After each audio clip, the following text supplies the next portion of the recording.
오늘은 남유다 아사왕에 대한 이야기입니다.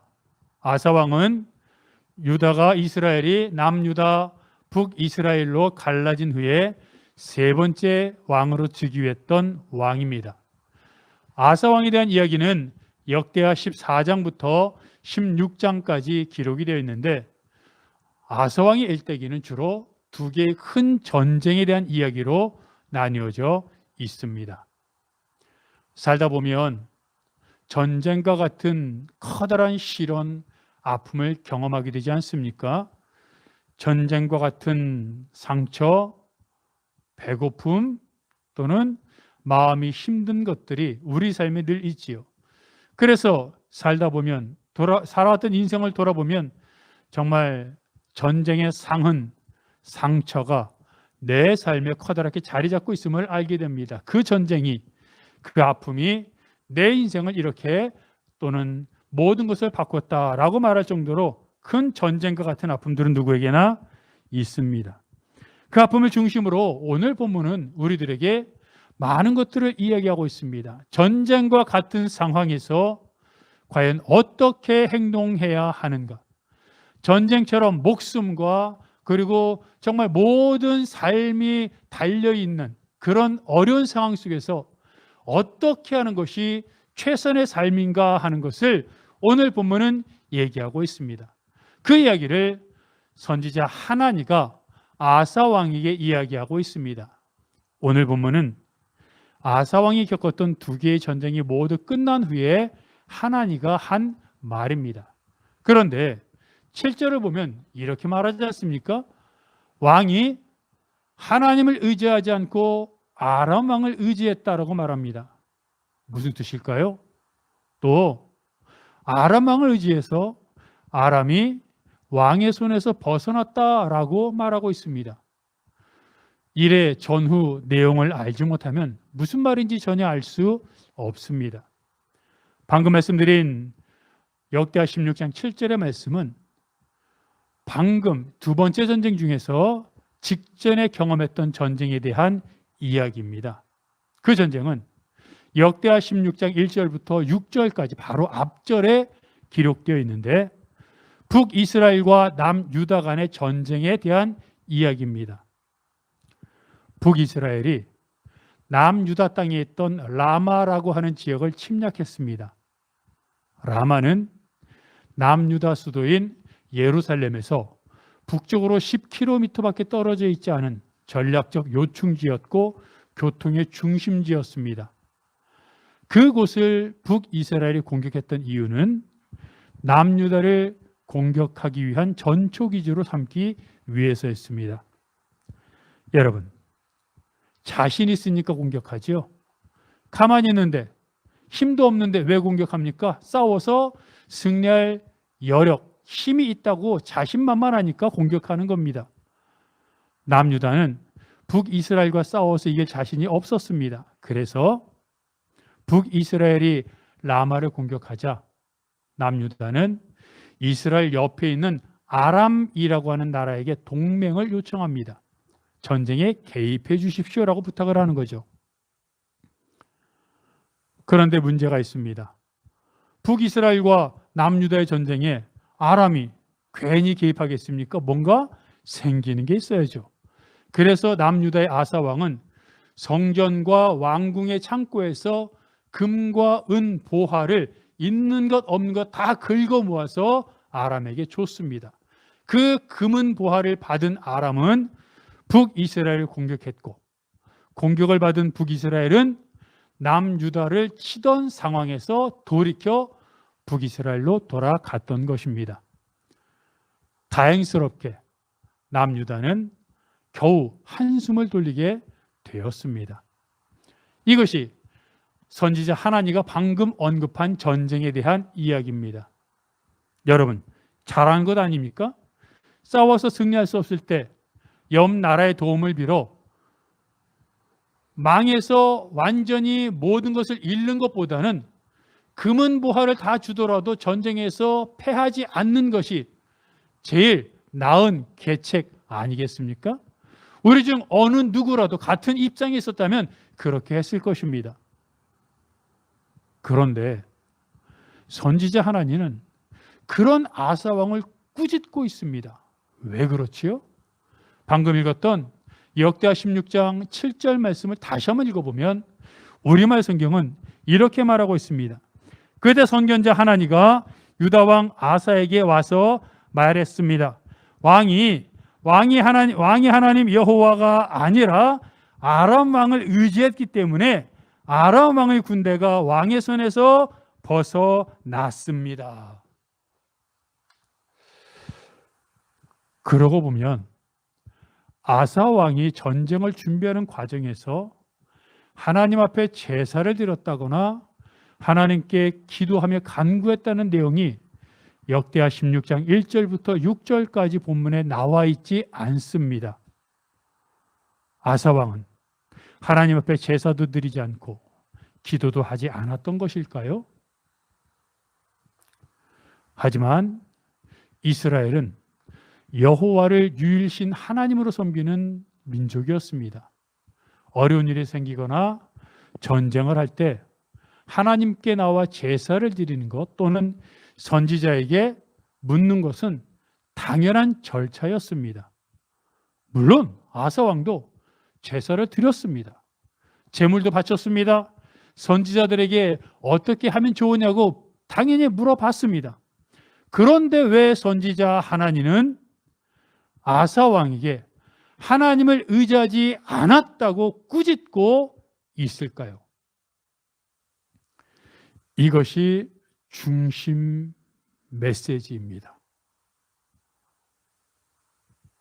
아사 왕은 하나님 앞에 나와 제사도 드렸고 제물도 바쳤고 선지자에게 어떻게 하면 좋은지 여쭤봤습니다.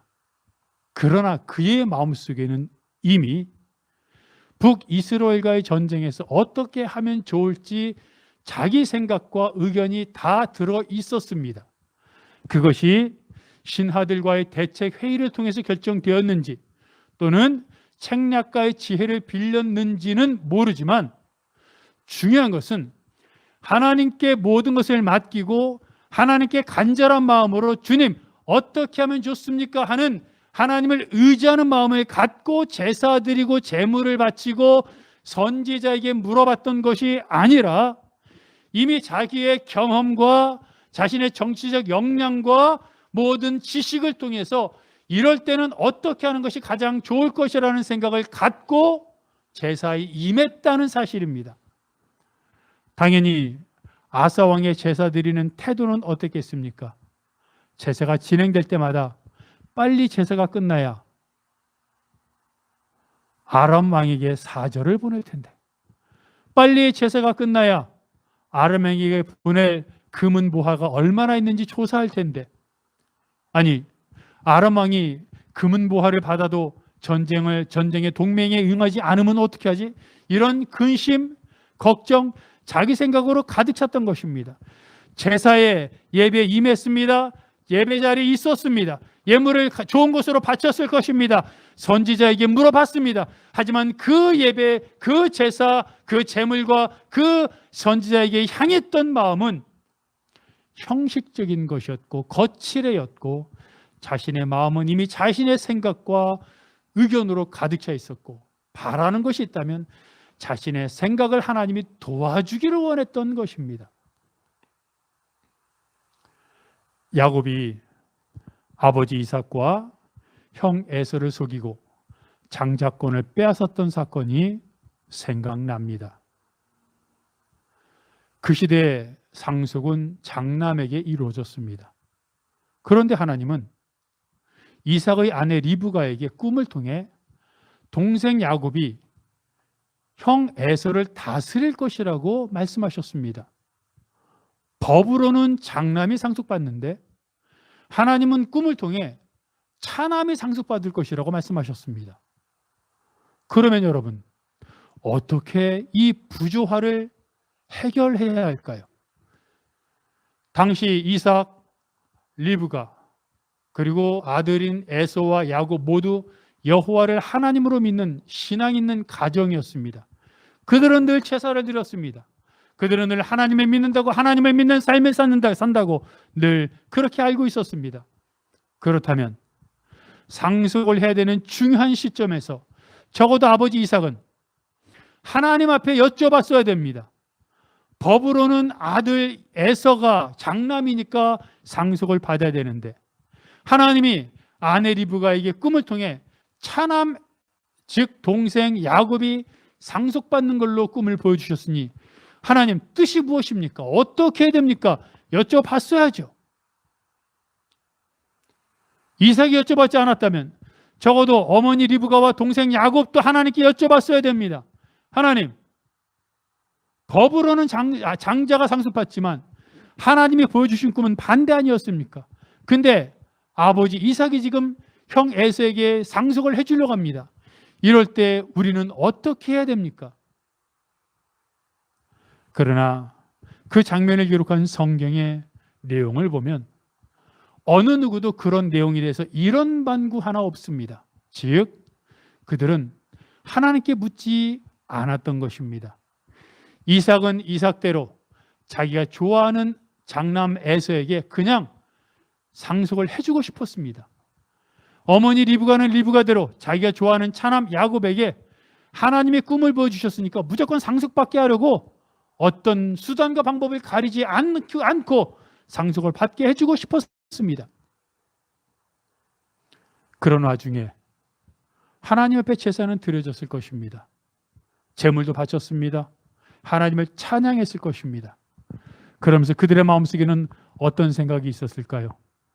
아버지 이삭에게는 에서가 상속받아야 되는데, 제사를 드리면서 어머니 리브가와 야곱에게는 야곱이 상속받아야 되는데, 하나님 앞에 제사를 드린다고 하지만 그들의 마음속에는 모두 꿍꿍이가 있어서 내가 원하는 자녀에게, 내가 주고 싶은 자녀가 상속받았으면 좋겠다고 하는 하나님의 뜻이 아니라, 하나님의 마음이 아니라, 하나님이 무슨 말씀을 하는지 귀를 닫고 마음을 닫고 오직 내가 결정한 내 마음이 가는 대로 하나님이 도와주시기를 바라는 마음으로 가득했던 것입니다. 이렇게 드리는 제사, 이렇게 드리는 예배가 진정 하나님이 받으시는, 아니 하나님이 주인 되시는 예배이겠습니까? 무릎으로 사는 그리스도인이라는 책을 보면 이런 내용이 나옵니다. 이 책을 지은 무명의 그리스도인 지은이가 신학대학에 재학 중이었습니다. 그런데 어느 날 아침 신학대학에 재학 중인 한 동료가, 학생이 헐레벌떡 자기 방으로 뛰어오는 것이었습니다. 그 학생은 신학 교육을 받고 있지만 예수를 믿은 지 얼마 되지 않아 초신자에 가까웠습니다. 그래서 늘 성경을 읽으며 성경 말씀에 하루하루 깨달음을 받고 놀라워하고 있었습니다. 그날도 성경책을 들고 놀라워하며 달려왔습니다. 그러면서 이 지은이에게 말합니다. 자네 이걸 믿나? 이 말이 정말인가? 뭘 갖고 그래? 그러자 그 학생이 자신이 갖고 온 성경책을 짚어가며 이렇게 읽어 주었습니다. 만일 너희가 믿음이 있고 의심치 아니하면 너희가 기도할 때에 무엇이든지 믿고 구하는 것은 다 받으리라. 이걸 믿는가? 이게 진짜냔 말이야. 지은이가 말합니다. 그럼 진짜고 말고. 그랬더니 달려왔던 그 친구가 놀라면서 말합니다. 이거 정말 놀라운 약속인데? 이건 무한대잖아. 그러면서 중얼거립니다. 그런데 우리는 왜 더 기도하지 않지? 그러면서 돌아갔습니다. 그런데 그 이야기를 들은 지은이가 놀랐습니다. 당황했습니다. 그리고 그 자리에 무릎을 꿇었습니다. 하나님 앞에 제사 드렸지만 자신의 생각으로 가득 차 있었던 아사 왕이나, 하나님 앞에 제사 드렸지만 자신의 이익으로, 자신의 꿍꿍이로 가득 차 있었던 이삭이나 에서, 리브가나 야곱처럼, 또는 성경에 기도하면 응답해 준다고 하나님이 말씀하셨음에도 불구하고 그것을 믿는다고 말하면서도 실제로는 기도하지 않는 그리스도인들의 모습, 아니 나의 모습이나 많은 것을 생각하게 하지 않습니까? 이 말을 들을 때마다 부끄러움을 느낍니다. 마음이 찔립니다. 늘 말씀과 기도에 대해서 전하면서 실제로 그렇게 살고 있는지 문득문득 되돌아보곤 합니다. 아사 왕이 하나님 앞에 제사를 드리고 선지자에게 하나님의 뜻을 물었지만 그것은 정말로 하나님의 도우심을 간구하고 하나님의 뜻을 알고 싶어서가 아니라 자기 마음속에 내려졌던 결정에 대한 하나님의 도우심을 간구하는 것이었고, 그래야만 하나님이 살아계시는 것이고 자기 뜻에 동조해야만 하나님이 나를 사랑하시는 것이라고 하는 착각된 잘못된 신앙의 모습을 갖고 있었기에 아사 왕은 하나님이 원하시는 말씀을 들으려고 하지 않았고 자기가 원했던 대로 아람의 도움을 요청했던 것입니다. 그리고 결국 하나님의 말씀하신 대로 하나님을 의지했다면 자기가 도움을 요청했던 아람까지도 정복할 수 있었는데 오히려 아람에게 금은보화를 다 주고 그저 목숨만 건지는, 그리고 그것으로도 만족해하는 불쌍한 신세가 되었던 것입니다. 방금 읽었던 역대하 16장 9절은 뭐라고 말합니까? 여호와의 눈은 온 땅을 감찰하사 전심으로 자기에게 향하는 자들을 위하여 능력을 베푸시나니. 여러분, 여호와의 눈이, 여호와가 온 땅을 감찰하신다고 말씀하십니다. 온 땅은 무엇을 말합니까? 어디나 언제나 어떤 상황 속에 있는 모든 사람들을 표현하고 포함하고 있습니다. 거기에는 나의 상황, 나의 모든 속 사정도 다 포함되어 있습니다. 또 말합니다. 전심으로 자기에게 향하는 자들이라고 말합니다. 전심이란 무엇입니까? 간절해야 됩니다. 하나님의 유일한 해답이라는 것을 믿어야 합니다. 믿지 않는 사람이 찾겠습니까?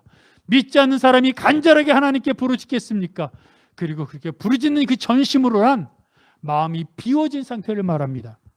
처음에는 하나님께 부르짖을 때 내가 원하는 그 방법, 내가 원하는 그 시기, 내가 원하는 그 사람, 내가 원하는 그 상황을 놓고 기도하지만 기도하다 보면 내 마음속에 있던 욕심들 그리고 아집 탐욕들이 사라지고 하나님께서 행하기를 바라는 하나님의 도우심, 하나님의 방법을 바라는 비워진 마음으로 바뀌게 됩니다. 그게 전심으로입니다.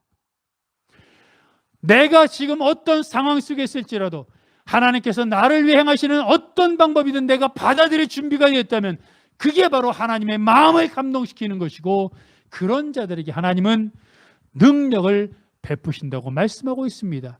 그리고 그 능력은 우리가 상상할 수 없었고 우리가 예상할 수도 없었던 커다란 은혜입니다. 그래서 예레미야 33장 2절과 3절은 이렇게 말을 하고 있습니다.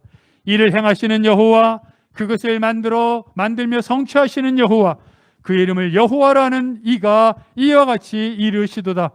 너는 내게 부르짖으라. 내가 내게 응답하겠고 내가 알지 못하는 그거 은밀한 일을 내게 보이리라. 일을 만들며 성취하며 행하며 무슨 말입니까? 일의 처음과 끝이라고 하는 말입니다. 모든 것이라고 하는 겁니다.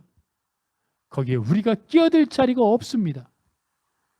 하나님 앞에 맡길 때 하나님은 우리가 상상하지도 못했던, 우리가 알지도 못했던, 우리가 몰랐던 은밀한 것까지도 다 드러내 주시고 행해 주시겠다고 말씀하고 있습니다. 그것을 믿고 기도하는 것이 예배의 자리고 말씀을 대하며 기도하는 신앙인의 자세입니다. 다시 한번 하나님 앞에 나아가 모든 것을 행하시는 하나님께 나의 모든 상황을 말씀드리고 하나님 앞에 탄식하고 한숨 쉬며 내 속에 있는 모든 아픔들을 털어놓으며 하나님의 행하실 일을 기대하고 기도하는 여러분들이 되시기를 주님의 이름으로 축복합니다. 오늘 본문은 계속해서 이어서 말하기를 역대하 16장 8절을 얘기하죠. 그런데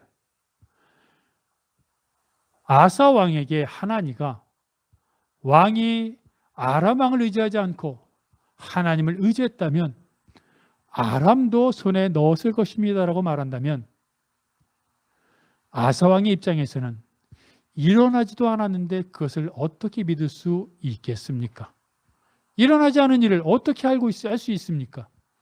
그러자 하나님은 그 전에 있었던 전쟁을 언급하며 하나님의 역사를 다시 회상시켜 줍니다. 그게 역대하 16장 8절 말씀입니다. 우리말 성경은 이렇게 말합니다. 에티오피아와 리비아 사람들은 전차와 말의 수가 많고 강한 군대가 아니었습니까? 그럼에도 왕이 여호와를 의지했기 때문에 여호와께서 그들을 왕의 손에 넘기셨던 것입니다. 무슨 말입니까? 아사 왕이 처음에 경험했던 첫 번째 전쟁에 대한 이야기를 하고 있는 겁니다. 그 전쟁은 아사가 왕이 된 지 10년이 되었을 때 일어났습니다. 여러분, 그 당시에 아사는 어떤 사람이었는지 성경은 말하기를 하나님 앞에 정직하고 선을 행하였다고 말합니다.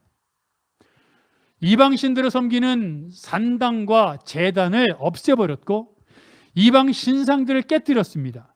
그리고 오직 여호와만을 섬기도록 백성들을 가르치고 교육했습니다. 하나님은 아사 왕을 사랑하셨고 아사 왕 시대에 평안을 주셨습니다.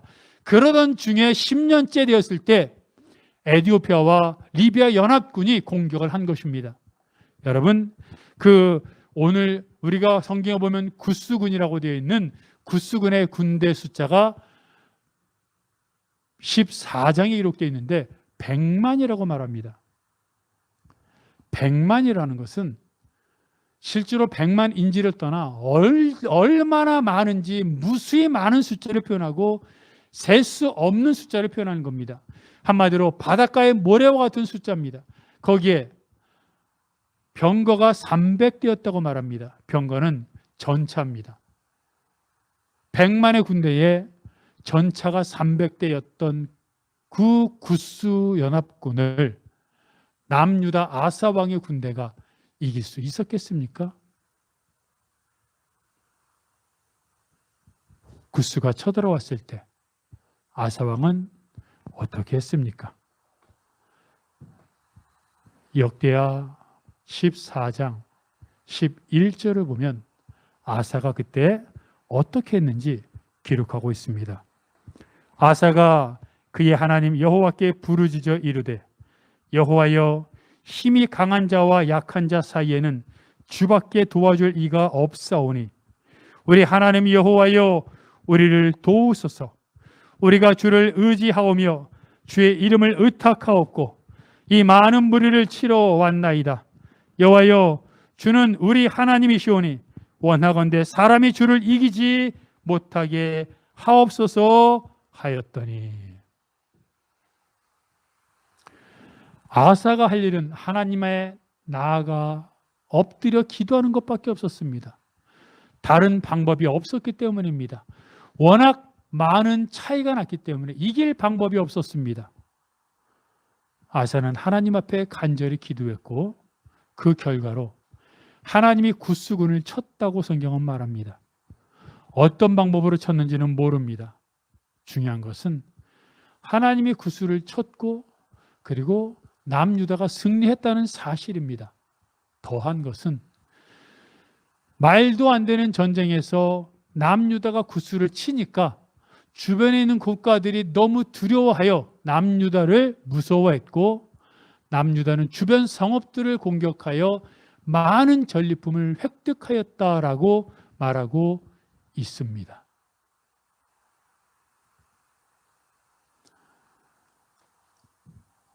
레디컬이라는 책을 보면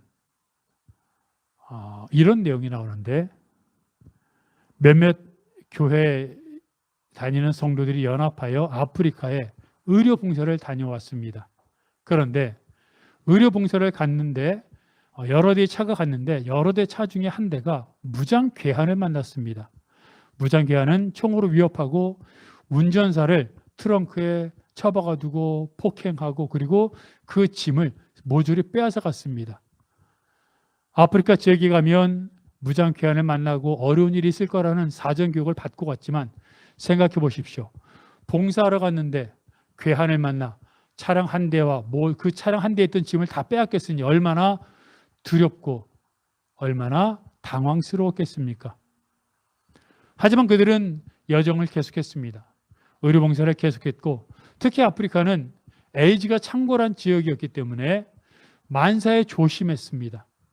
주변에서 있던 사람들이 소식을 듣고 수많은 사람들이 의료봉사팀에게 몰려오기 시작했습니다.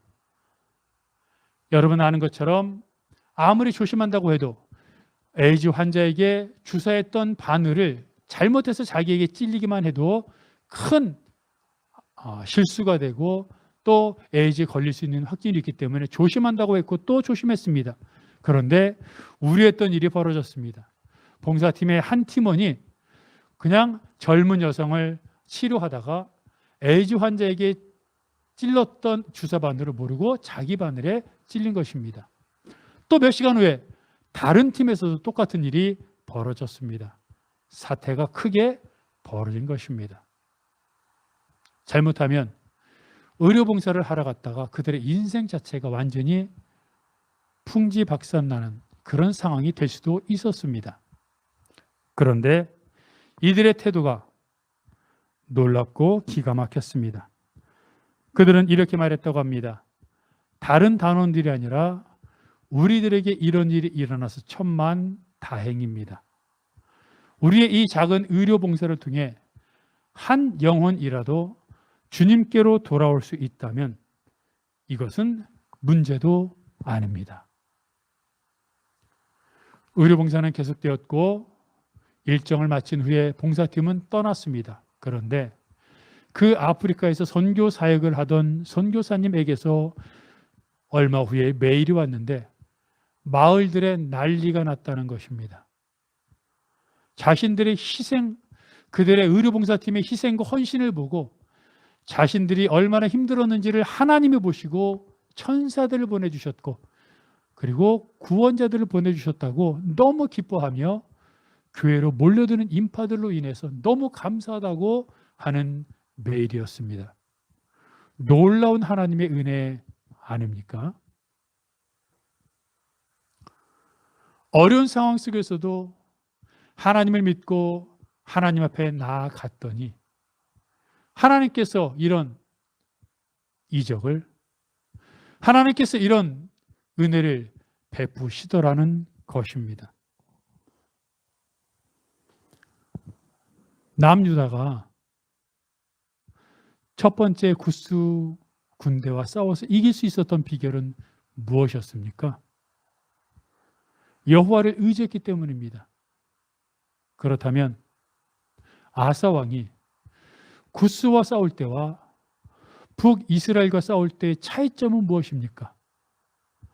여호와를 의지했느냐 의지하지 않았느냐의 차이입니다. 어떤 사람들은 구스와의 싸움은 워낙 열세였기 때문에 지푸라기라도 잡는 심정으로 하나님을 의지할 수밖에 없었고 북이스라엘과의 싸움은 그래도 해볼만 하다고 생각했기 때문에 하나님을 덜 의지했다라고 말하기도 합니다. 물론 그럴 수 있습니다. 많은 사람들은 현대의학이나 인간의 힘으로 할 수 없는 상황이 되면 절대자를 찾고 또 자기가 할 수 있는 상황이라고 생각하면 자신의 노력으로 이겨나가기도 하기 때문입니다.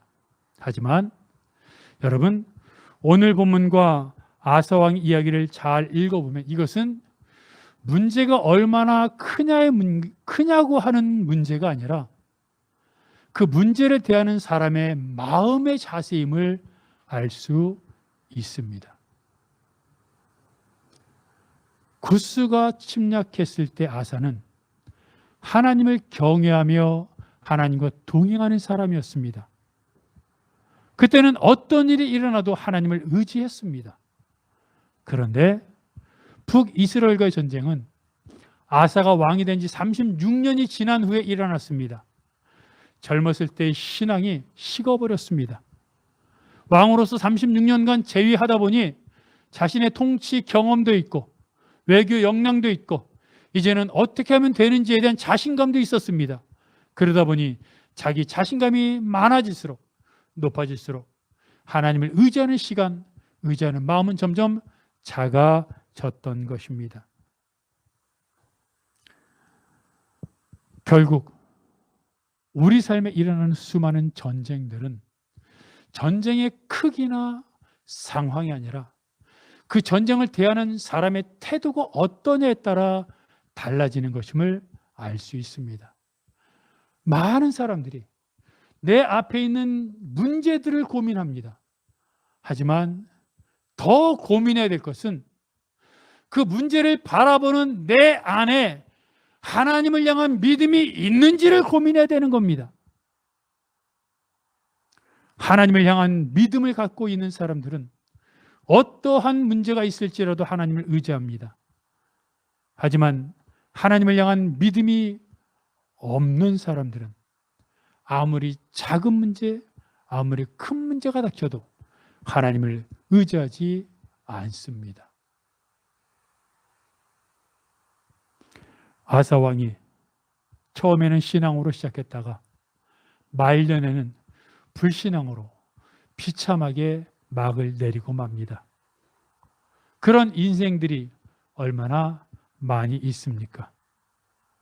하지만 우리는 하나님을 향한 신앙의 끈을 갖고 날마다 어떤 상황 속에서도 하나님 앞에 나아가 하나님의 음성을 들어야 합니다.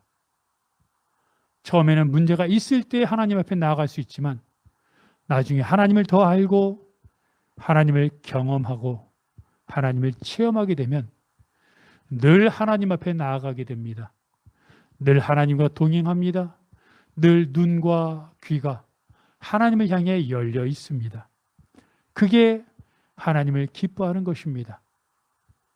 여호와의 눈은 온 땅을 두루 감찰하사 전심으로 자기에게 향하는 자들을 위하여 능력을 베푸신다고 말씀하고 있습니다. 나는 전심으로 하나님을 바라보고 있습니까? 문제가 작다고 또는 내가 할 수 있다고 내 의지와 내 경험과 내 인맥과 내 자신감만 믿고 있지는 않습니까?